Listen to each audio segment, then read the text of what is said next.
Yo, what's up? It's your boy, Dingus Schmingus here today, and I'm going to be talking about an esoteric principle that my parents have been telling me about that I think really helps in skateboarding.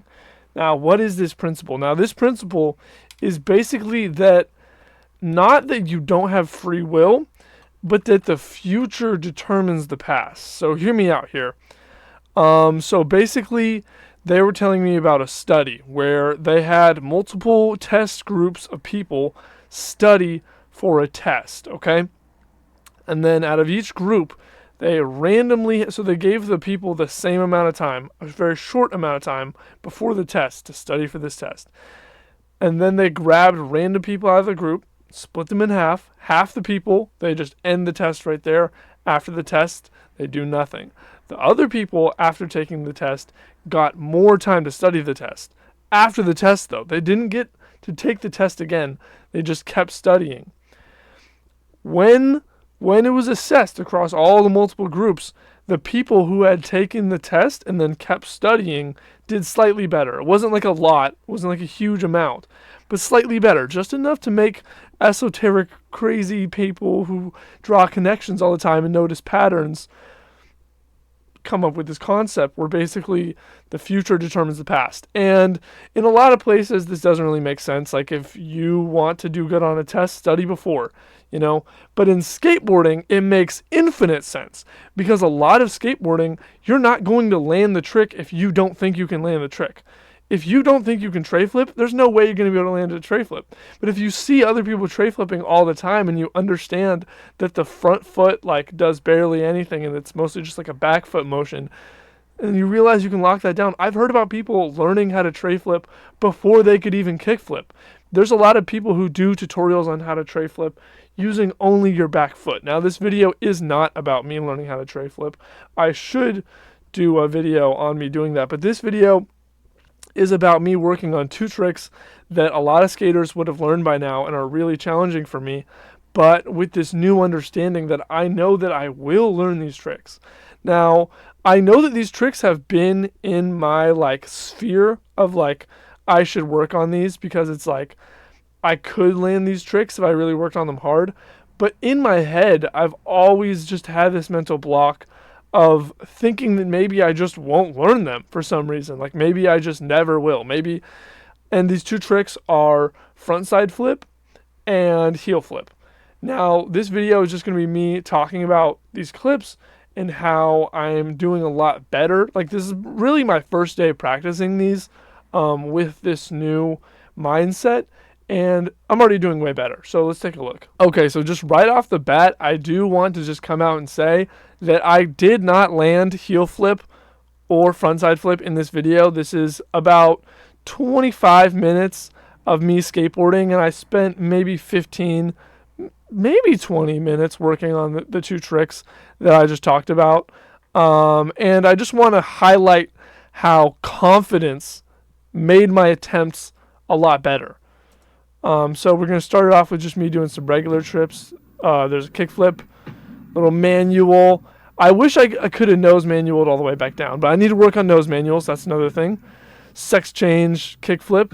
And then I've been working on my backside shove it. So a lot of these, you can actually hear the pop on, which is what I've been working on. And I think that my confidence has gone up a ton with these, with my consistency, because I know that I am going to eventually have them consistent.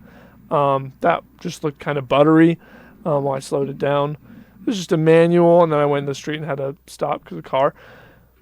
But yeah, just kickflips again. And also my confidence with kickflips has become a lot more consistent because I just know that there's a version of me that can do them super consistent. So even though they're not that great, but you can see me, I did the kickflip twice, and it's like kind of low down.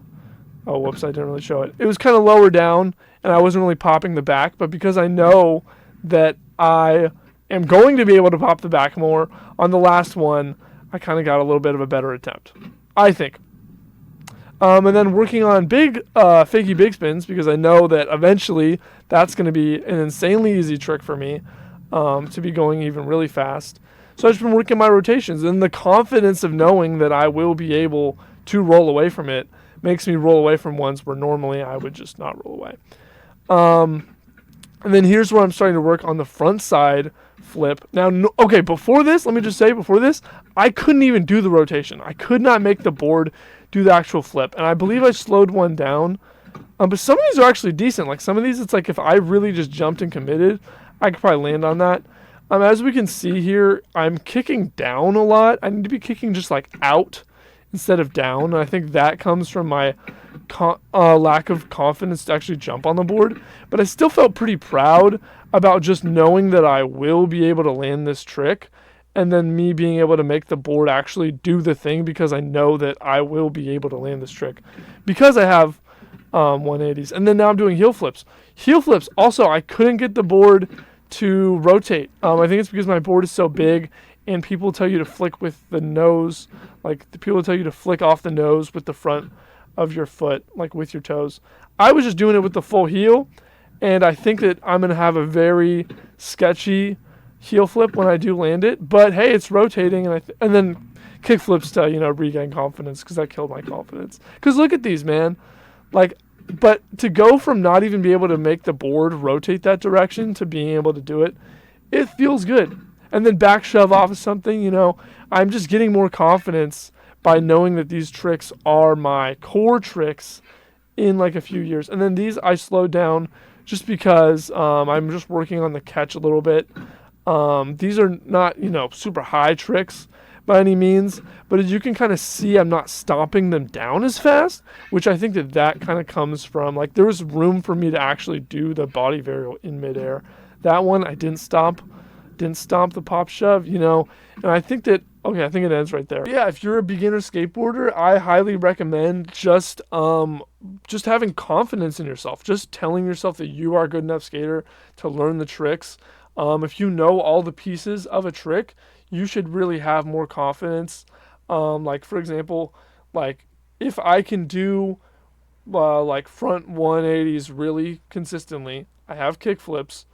I know I didn't show you any good kick flips here. Those were all not good, not pop very high. But I know that I can do pop kick flips when I really lock in. So it's like I know I will be able to front side kick flip. And just knowing that and repeating that is what gives you the confidence to actually go forward with the foot motions. And I want to make this video, and I want to make a follow-up video where I land heel flip and I land frontside flip. And I talk about how I've been trying to work on those tricks for years and have made zero progress until I came to this concept. And I don't really have much more to say about the concept because it's so self-explanatory. I think the biggest application probably has to do with ollieing down stair sets. If you know you can ollie and stay in the air and then land on the other side of a stair set, it's going to be way easier to commit every time. You might land on the ground and the board rolls out from under you. You might land on the board and it just like flips up and you go kind of primo and you fall down. But if you still know, like, okay, even though I messed up, I know that I have the ability to land down there, and land fine. You're going to keep committing and you're going to actually do it. But if you tell yourself, there's just no way I can stay in the air long enough, I'm going to stomp down and throw the board under me and I'm going to crack my skull, you probably will. If you think that, you probably will. So just have confidence in your skateboarding ability. Tell yourself you can. And I hope you have a good skate sesh. Thank you for watching the video. Please leave a like if you like this video. Drop a comment if this helped you at all. And drop a subscribe if you want to stick with me on my skateboarding journey to become a better skateboarder. Peace!